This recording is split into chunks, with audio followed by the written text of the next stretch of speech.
Here are some genius tips from marketers who have built million-dollar brands. Let's jump into the first one. Yara Kamal, the owner of Score Your World, a seven-figure yoga brand. Let's jump into it.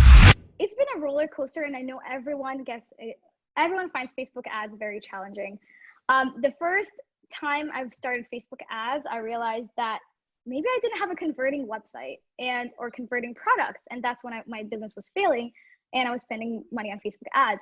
And I had to realize and get honest with myself, knowing that my intuition was telling me these products weren't working, or the website wasn't converting.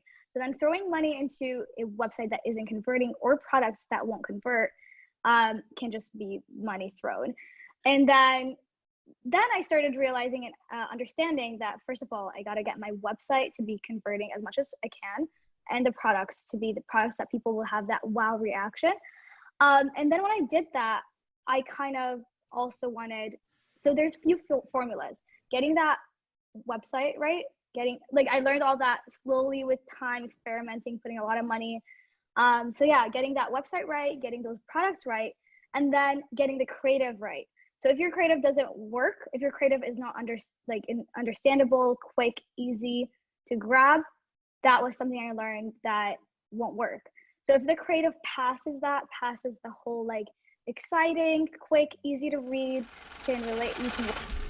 This podcast is brought to you by Marketer Hire. Marketer Hire is the leading network of pre-vetted freelance marketers matched to your business needs. So that includes freelance marketers for social media, organic, paid social media, Google Ads, whatever you need, they have it. These are people trusted by Netflix, Allbirds, HelloFresh, Lyft. The list goes on and on. So if you're interested, hit the link below and sign up. And we're offering $500 off. $500 off your starting package with Marketer Hire. So that's marketerhire.com. Hit the link below and sign up now. Tell them we sent you, and you will be getting $500 off your first retainer with your marketer. Now let's get back into the show. You can relate to it. It can describe the benefits, the value of the product, all within a quick video that's engaging. Then that's a creative that passes. So then you can work with, okay, that creative passes, and then now we can look into the website and because it has more clicks now. So yeah, it took a while to kind of figure that out. I kind of free flowed with it. I didn't have any training with Facebook ads at all. I had a friend actually in the fashion zone, a shout out to Eddie, had a friend who did give me that whole idea, you need a video creative, just put that out. As long as your products work, they convert, put that creative. So I actually did that video myself very quickly, pulled up iMovie, tried to change whatever creatives I had, such as photos, other videos, filmed one of the videos myself. I was like, okay, let's film this. I was determined to get something out. It didn't have to be a high budget. You don't have to film a video in high budget. You can literally, if it's clear, high quality, you can film it yourself. You can get someone like a friend to display a product, and it's actually more relatable that way. If it's super fashiony, if it's super model-esque, not realistic in a way, I feel like it can be scroll through quick. So I felt like the relating aspect is something that people would like, grabbing attention, quick, easy to read. And that creative passed, and then I completely just understood Facebook ads after. I was like, whoa, okay, now I understand Facebook ads. Yeah. Getting into details, was a little bit challenging afterwards, but yeah, that was very general. One question I had for you is, you spoke about having a converting website, right? So let's go into the details of a converting website. I've tried Facebook ads before, and your website can look beautiful. It can have the best design ever, and it doesn't convert even though everything is well organized. What makes a great converting website? I think what makes a great converting website is having quick and clear vision and clarity to the audience reading of what your product does and what the benefits are. So for example, you're leading them to a homepage and you want them to get hooked. Every website should get you hooked into, let's say, I'm just talking product-based because my business is product-based, but let's say you're talking to a product website, you're looking at a product website, you want to, as you scroll through, leading them to a homepage and getting them hooked through that. first of all, describing what the benefits are, showing them credibility that there's reviews, showing them a video, showing them imagery, showing them. So first of all, I believe that the clearer it is, more simple it is, very quick and easy to read it is, and aesthetically pleasing, then it would convert better. The first thing to check is to have a converting product. If you are 100% sure your product is converting, then there's something with your website if the website's not converting. There could also be something with the price. So sometimes a converting website could look like giving a price discount, or just understanding the price that you're pricing the product at. Are there a lot of competitors that are pricing it way lower than you? Is that something that people can get easily other places? And then looking at that and getting real with it, getting real with the product itself. And I think if the product doesn't convert, the website cannot convert. And that's the first thing to look at before looking at just the website. So aesthetically pleasing websites that don't explain the product, that don't show the product being used, have a harder time converting. Because if the product, some people, for example, if you're selling earrings, having earrings just on a table looking aesthetically pleasing may not sell the earrings, because you don't have them on a model or someone who can show. Yeah, like if I'm buying earrings, I wouldn't know how they're going to look like on someone. So having it displayed on someone using it would convert better. Got it. As a general concept, yeah. Most definitely. That was a big gem. Thank you. Yeah, no worries. So now you craft your website up, you edit it and get it right. Now, and then you go back into the ads now, right? What changes do you make to get the ads right? So first of all, looking at the data of the ad. So let's say we have an ad, and before we decide what the ad is doing, we have to look at the data. Looking at the click-through rate, first of all, looking at the clicks. Are there enough clicks? And are people clicking but not buying, or are people not clicking? So if people are not clicking, there's just very little clicks, then that means the ad itself is not converting, or it's not converting into clicks. So people are not interested enough in that advertisement. If people are clicking but then not buying, then your website could be the one that's not converting, or your product. And that's where you kind of look at both of them. So changing things depending on what is happening to the advertising is always important, because changing something without knowing the data will be hard because you don't know what to change. So I believe I had to change a lot of things in my advertising here and there. What I noticed is that comments, look at what people are saying. First of all, looking at what people are saying is really important, because the customers are the backbone of the business. The customers are what we're serving. And if you're not serving the customers, then you're serving no one. Your business will eventually die, unless you're just serving yourself, and that's just a personal, hobby. But so a business has to have customers, and those customers will give you feedback, especially on the advertising. And if people are commenting, saying something, giving you feedback, always listening is really important. Sometimes there's comments that are crazy, so just deleting those or not replying to them is fine, but always listening. For example, if a customer has a problem with the way you worded something, or way you showed something, or has confusion about the product.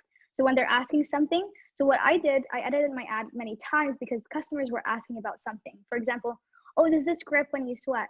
Does this do this? And some customers were asking all these questions, and I decided, okay, well, we're gonna change the ad, add that information, because a lot of people are wondering. Some people don't actually comment in that advertisement to tell you that. So it's not just one person that commented, it's actually probably 100 that wondered that and scrolled through and didn't get that answer. So putting that back in the video is something that is always important. Yeah, I think that's the main thing. Listen, the more subscribers we have, the better the guests get. So please hit subscribe. Let's get back into the show. In copywriting for a long, long time, I came up, I started this idea called conversion copywriting, which is the idea that your copy is supposed to move people to yes. So growth marketing, we talk about growth marketing, is growth separate from marketing, separate, whatever. So fine. But point is that your copy, when you're writing something on the page, it should be moving people to take the action that you want them to take. And that ideally, if they're there looking at it, they probably want to take too. So we teach people based on what we learn when we test with clients. We teach people, and by people I really do mean startup founders, marketers at tech companies largely, and copywriters, how to write copy that gets people to say yes. And we do that over at copyhackers.com. Was that a minute? That was like 23 seconds. Nah, you bodied that. Yeah, for sure. What are the elements that go into making good copy, like foundational pieces? So I would say the most foundational are one. So we think back to list offer copy, which is an old but constant idea. The list being the visitors, the people who are supposed to be, who you're targeting, who you wish would say yes to this offer, and who probably should say yes to this offer. So not, oh, everybody in this persona group, but like who are you targeting with this one thing? That's list. Then comes offer, then comes copy. So let's say you've got your list sorted out, you know who the visitor is, you know who the subscriber is, etc. Then comes offer, what's the right offer for them? And that's typically dependent on who they are and what stage of awareness they are at. So you know those things. Figure out list, figure out stage of awareness for that list, match the right offer to them, making it sound good. So free trial is not an offer. And then get into copy. And copy, the stuff that goes on the page, there's a lot to it, but I would say if you had to whittle it down to its core elements, the things that can help make your copy better, start with a persuasion framework. So that means if you got a blank page, type the word problem, then hit enter a bunch of times, then agitation, then hit enter a bunch of times, and then solution, and then hit enter a bunch of times, and then go fill that in with voice of customer data, which is like listen to people talking about your product, about your competitor's product, about product in the category that you're in. It's lots of things. Go listen objectively when they say something interesting or they say something really frequently. You keep hearing multiple people saying it. Take that word for word, pop it under problem or agitation or solution. And then from there, you can go in and clean it up, make it quote unquote sound good, and use formulas to really make your headlines, your buttons, everything inside your body copy pop. Once you've done that, you've got a first draft in place. That's copywriting. Those are the elements. You got to have frameworks. You got to have voice of customer data. And then you've got to go over it with formulas to make it work better. This podcast is brought to you by Yara Cellars. If you didn't know, Yara Cellars is the only Black-owned wine company in Canada. Right now, I'm holding the Rosé, the 2021 Rosé bottle. This drink is amazing. I mean, it's perfect for those dishes such as seafood where you're cooking shrimp, you're having some pasta, whatever it is you're having. Grab a bottle of Yara Cellars, the Rosé. If you're having a date night with your significant other, you know what to grab. Grab the Yara. Whatever it is, grab the Yara. I mean, you will not go wrong with this wine. It's perfect for everybody. If you've never drank wine, this is a great bottle for you. Or even if you're a wine expert, you're an aficionado and you drink everything. I mean, you cannot go in Yara. I'm telling you, this wine is really, really good. And even though I'm boosting it this hard, is because I really love drinking it. And I'm someone who loves to drink wine. So whatever it is, whatever the special occasion, check out Yara. They have Sauvignon Blancs. They have Rieslings. I'm holding the Rosé right now. They have a wide variety of different collections of different wines you can choose from. Make sure to check them out. The link is going to be in the description. Check them out. Order a crate for yourself, or you can send a gift to someone that you want to gift some wine to. You can't go wrong with that. So in your Yara Cellars, check them out. Link will be in the description. And now back to the show. And is this like also for, let's say, product descriptions? Like, is this a framework you're using for everything to make good copy? Or is it just like maybe like a about us page or like what the product does? Like, walk us through that. I think if you want people to take action on it, then you should work on it. I think you owe it to your prospect to work on it. And by the way, once you do, copy is your scalable salesperson. Like once you've done it, you have now trained an army of salespeople, but it's just like one little block of copy that works all the time, everywhere, because you worked so hard on it and got it right. So yeah, there's the framework for the page. Let's say it's problem, agitation, solution, or attention, interest, desire, action. There's lots of frameworks out there that you can use. Then you're going to write within those things, right? So within each section, you're going to have like, let's say body copy. So you'll want to have a framework to make that body copy pop as well. So let's say you're in the desire, or let's go back to problem, agitation, solution. You're in the solution part. You're talking about your solution on this page. Okay. You're in the body copy for one of your features. that alone, when you think about like, okay, how do I write that section? Most people have no flipping clue and they just like write down whatever and it sucks. But you're like, it's okay, nobody reads online anyway, which we love telling ourselves. Not true at all. So that's the part where you want to use a framework again. So in there, you could use attention, interest, desire, action, or you could use something like problem, cure, proof, offer. There's lots of frameworks all over the place, but use them not because, oh no, Joe's added a layer of hard work, but because facing the blank page is super tough. It will destroy you the more you have to do it. But if you have those frameworks, those tell you, hey, here's a proven way, proven over time by just countless copywriters. And that's why these frameworks exist and are like publicly known today. You don't have to guess anymore. Now you can just like take out all of that hard work that used to keep you from writing copy that actually gets people to say yes. You used to write copy that like just sounded good and that was it. And then, you know, you convert 1 or 2%. But when we're talking about actually moving people like en masse to do something, yeah, use a framework at every level and use a formula further down. So if you're writing a crosshead or a subhead or a button, all of this can be made better and done faster by using a formula or a framework, depending on the job. Big gems. Like that was like a bomb drop. Now, one thing you kind of walk through, and I think it might have gone over people's heads, was the IDA model: attention, interest, desire, action. You know, yeah. I want to have that in people's minds just so they can have that as a cookie, a little takeaway that they can put in their back pocket and keep with them as they go into their marketing worlds as entrepreneurs. So that's attention, interest, desire, action. Could you break down real quick why that's the model? That's one good framework to use. Yeah. Oh, for sure. Yeah, exactly. So attention is where you capture their attention, of course, right? So that can be a good hook.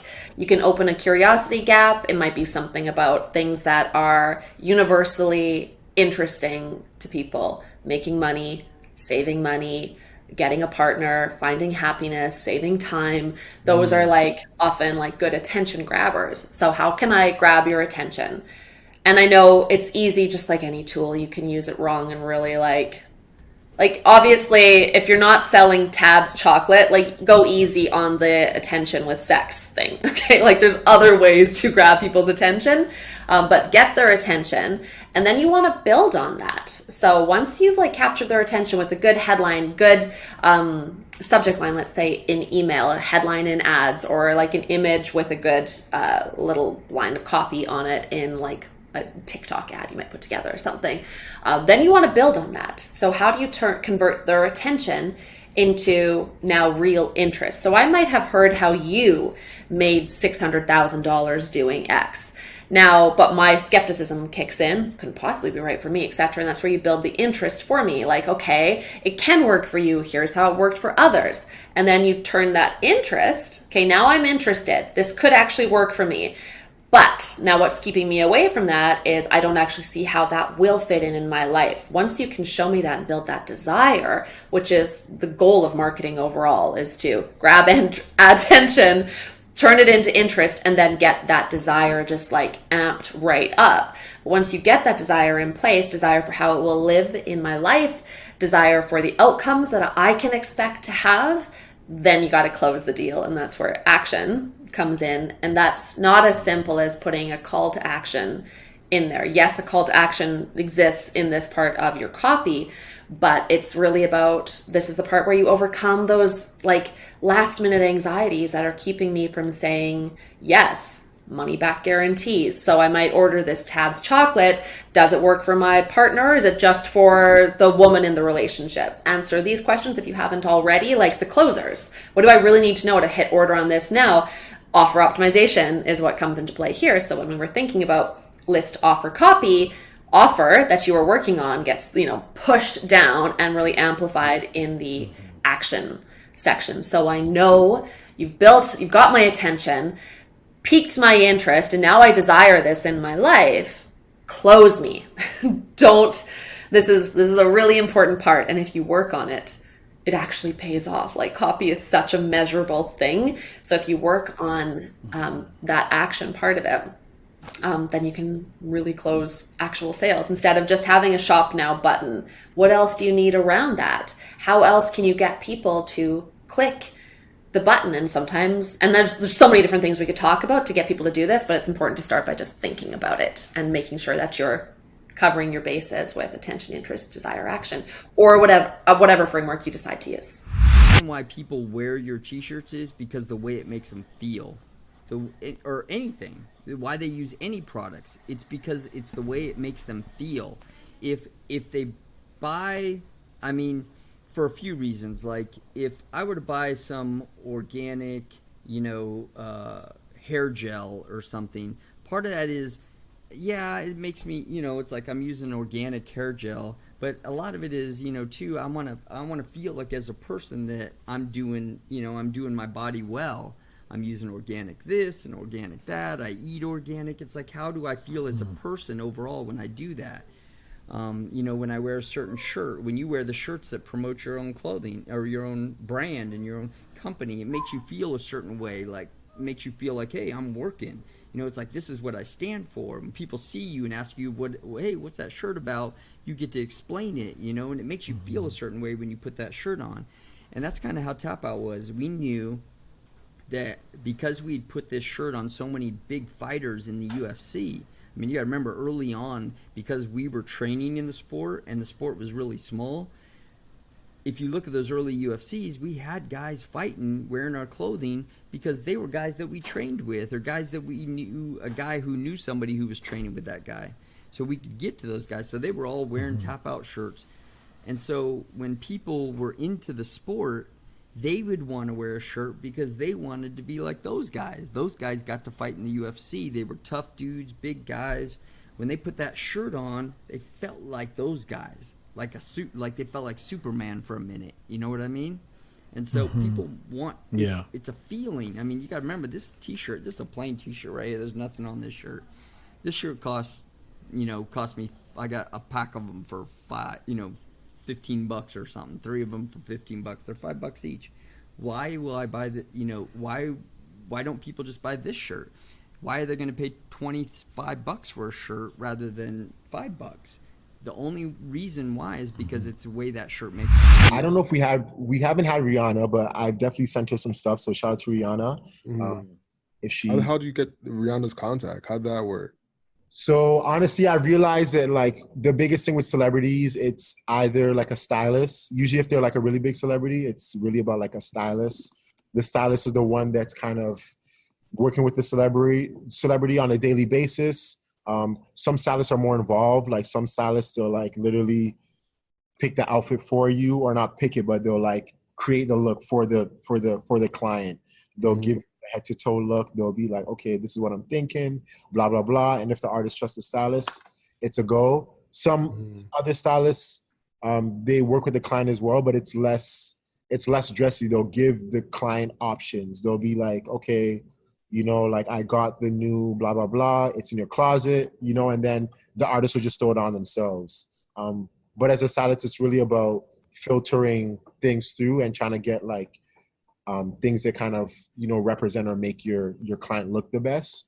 So as a stylist, you're always looking for new designers, you're always looking for new brands, because that also means that everyone else isn't wearing it. So if I'm a stylist, I'm not gonna, obviously everyone's gonna wear like the bigger brands, but if you can get like a younger designer, a kid that hasn't really been like exposed to the world yet, not only are you helping out that younger designer and helping him like develop his brand and helping him get exposure, but you're also kind of creating this kind of like exclusivity with your client, where it's like, hey, I found this like younger designer from like Austria or Toronto, and it's really sick, but no one's really on it.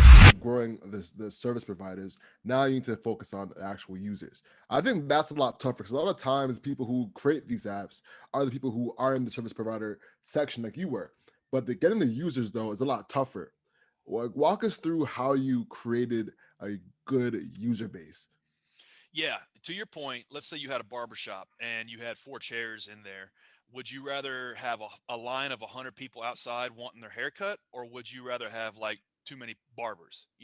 obviously you will really would rather have a line of people around the block. And so that's the harder part of the transaction in most cases, in most marketplaces. Definitely is for ours. We knew we could get supply on board if so long we could get demand. And so that's where focus came into play again. You know, we focus just on Nashville, and we try to figure out, okay, how can we get 100 people a week to sign up for a lawn mowing service in Nashville? And we would try everything. Like I said, we tried door hangers, we tried Facebook ads, Google ads, Pinterest ads, Instagram ads. We tried everything. We just could not get anything to like break loose. And then the only thing that really started clicking for us was organic search, people searching for lawn mowing service nearby me, lawn mowing service Nashville, Tennessee, lawn mowing service East Nashville, Tennessee. And we really started trying to build out content and compete for these types of search queries. And there again, we started to learn really quick early on, wow, this is really, really, really, really hard. Like competing with the Thumbtacks of the world and the Angie's List and Home Advisors of the world. It was really, really hard because our domain didn't have the authority. And we started understanding, wow, if we're going to really try to make search our main acquisition channel, it's a bet the company decision. And that was a decision we made early on, just out of lack of options. We knew, okay, well, we're just going to bet the company on search, and we're going to throw everything we can into it. And so if you do that, you need to know that like half of whatever it is you're doing is building the product, satisfying users, laying out like the feature set and like executing a product roadmap. But then like the other entire half of what you're doing is working on SEO. It's a core competency of the company in terms of creating the content, building the platform to be congruent with what Google wants, and then doing the outreach around getting backlinks and PR and all that. It's just like my co-founder to this day, all he does is PR. And he's doing PR just to keep our name in the lights, but also for our SEO strategy. And so it's a lot of work, but it's one that you can accumulate equity in, and it's one that makes your business a little bit more durable. And so here we are 8 years in, you know, we do really well off SEO. In fact, that's still how we get half of our users. The other half just come through word of mouth. We still don't do any paid marketing. Interesting. Hold on. So it's all organic SEO, all not just organic. Yeah. Wow. Yeah. Because here's the thing: if you're gonna try to compete in paid channels, a lot of times, you know, paid channels are great as a complementary channel in terms of like, okay, I'm already doing well. Now I want to do like 10 or 20% better. I'm going to start paying for traffic. But it's really hard to like, it's really, really, really difficult to make the economics work in any business, not even just a marketplace, but any business. It's really hard to make the economics work to where you can just buy traffic and that just carry you all the way through. You rarely see that happen.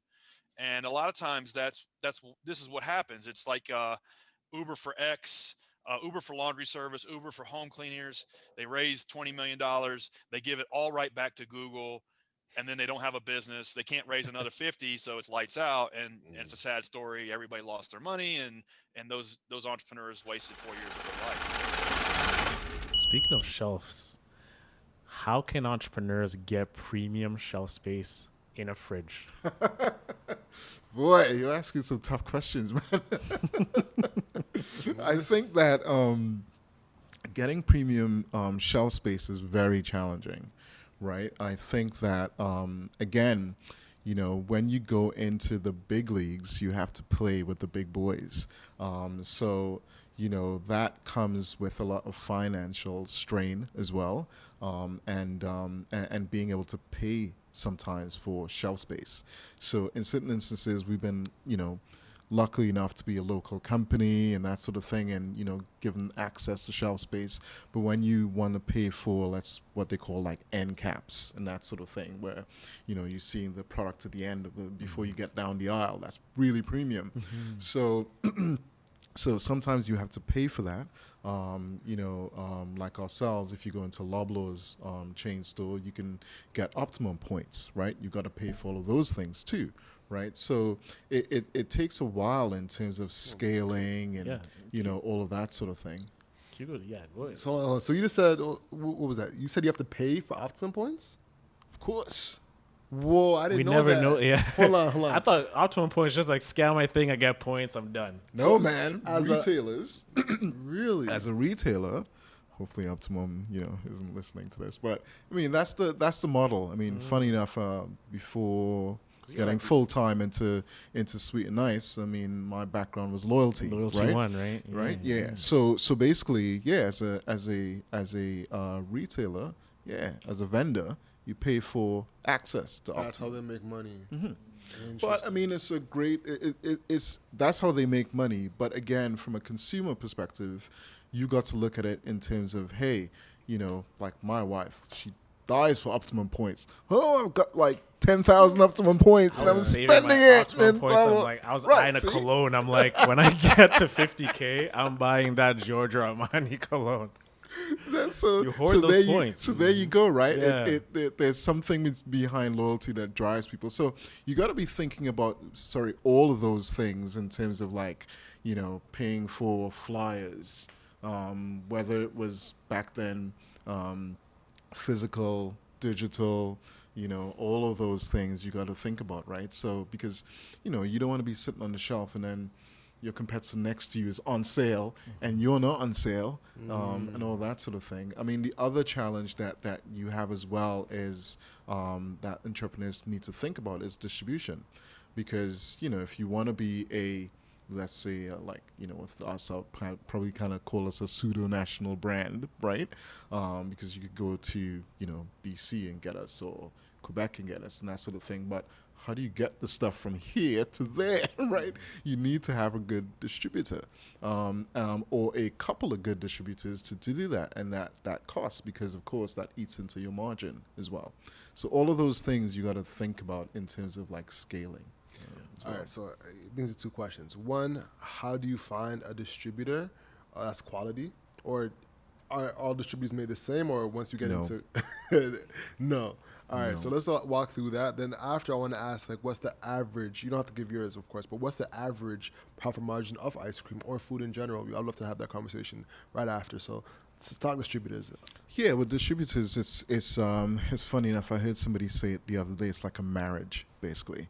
You got to find a good one, just like a co-packer as well. It's a marriage in terms of who is able to do your product, do it well, you're comfortable with, they can see that you're going to grow and all that sort of thing. So it's the same thing with a distributor. I think when we first started off, you're looking at the distributor, right? In terms of, me delivering stuff to stores, You're and Mr. Sweet all and of Nice. that sort of You're thing, basically right? your grandfather. Yeah, Sweet and so Nice, I was doing all of that. I mean, my aunt did some of it as well, and all of that sort of thing, cousin and that sort of thing too. So, and then eventually we started like, paying someone to do it and that sort of thing. But then when you're starting to think about like, hey, we need to get the product to Alberta or here or there. So then you got to look for a really good distributor who would fit into your margin profile as you grow. There's always challenges around that in terms of like managing that too.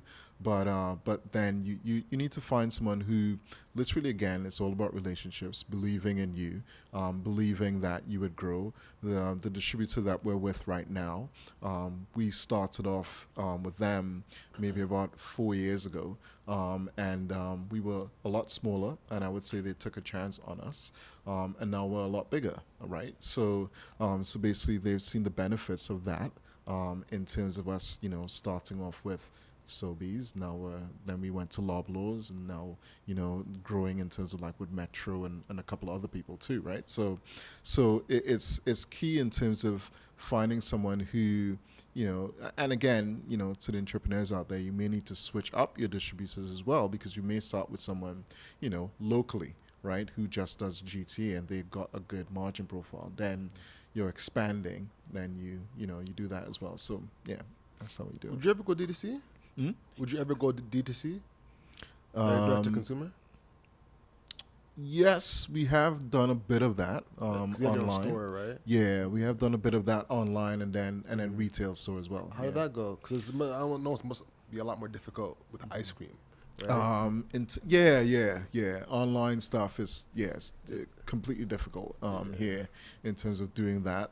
It's much bigger in the States, but over here it's definitely still a challenge. Although during the pandemic it got a bit easier to do that sort of thing. But at the beginning of the pandemic, again, we didn't have any demos, so we did a pop-up store, which worked really well in terms of getting people to come to us, try the ice cream, and then go back into retail. So that's probably something we'd look at later on down the line as well, in terms of, you know, having direct-to-consumer sales too. Speaking about the pandemic, we were interviewing Steve Byfield of Yara Cellars. Are you familiar with that wine? He's like one of the only black wine sellers. Yeah, I've heard about him. Yeah. Did you see any boost in business by you being like an ice cream brand that's black owned during the pandemic, getting buzz, press, and how did that really impact your business in terms of like sales? Yeah, I think 2020, you know, with everyone being stuck at home and that sort of thing, yeah, we did see definitely increase in sales. The beginning of the year was terrible because then, you know, no one knew what was going on. Exactly. We had signed up to go into both No Frills and Metro. Didn't go into those stores until the end of July, right? So like the end of the summer, basically. But it still worked out pretty well. And we you know, again, if entrepreneurs are there, we had to like, you know, get like a PR firm and, you know, all of that sort of thing as well on board. So basically we combined with the retail store, we did a lot of PR. And again, being black owned, we were picked up by a lot of media as well. So it did help in terms of brand awareness, for sure. Most definitely. Now, speaking of brand awareness, we would be dum-dums if we talk about this. Dragon's Den. Yes. Oh, right. You know what I'm saying? Yes. Let's talk about the experience on Dragon's Den, because a lot of us entrepreneurs, especially Canadian entrepreneurs, are like, should I go on Dragon's Den? You know, and all that kind of stuff, right? So what was your Dragon's Den experience like? It was great, actually. It was pretty good. I mean, I always use the word petrifying in the same sentence too, because it was. You know, when my cousin Stefan and myself decided to go on it, and we thought, hey, it's gonna be, you know, I love the show, so we thought, hey, let's go on it, see what would happen, see if we would get in. Number one, because you got to go through like, you know, filters of producers and that sort of thing. And you know, when we spoke to the producers, they loved it. They loved the idea. They loved the story. They actually, you know, I can't remember whether we flipped a coin to ride on the bike or whatever, but basically, you know, it was pretty good. And then when we went in, I mean, I would say we were lucky to be the first company in the morning time on the show in terms of going in to speak to dragons, so that helped as well. They were all perky and happy, They're and fresh. all that. You know, They just had their exactly, Starbucks, coffeed up and all that sort of thing. Ready And to then write of a course, check. then we're talking ice cream. So what could be wrong with that, right? Yes. So we went in, and yeah, it was tough in terms of the questions that they were asking. We were still young in terms of only in independent stores, right? And probably in about 40 stores, not much revenue, that sort of thing, doing a lot of the revenue over the summertime. So we spoke a lot about how we were going to talk about that and address some of those questions and that sort of thing. So, but it was a good experience. And then, you know, on the show, we got a deal on the show. Didn't work out in the end after the show, because you got to go through a whole mad load of due diligence and all that good stuff. But yeah, it did well in terms of raising our brand, and people still remember us today. And yeah, we're on Netflix. Because you can catch you on Netflix. You can like turn it on yourself and just look at yourself on Netflix sometimes. Yeah. That's fire.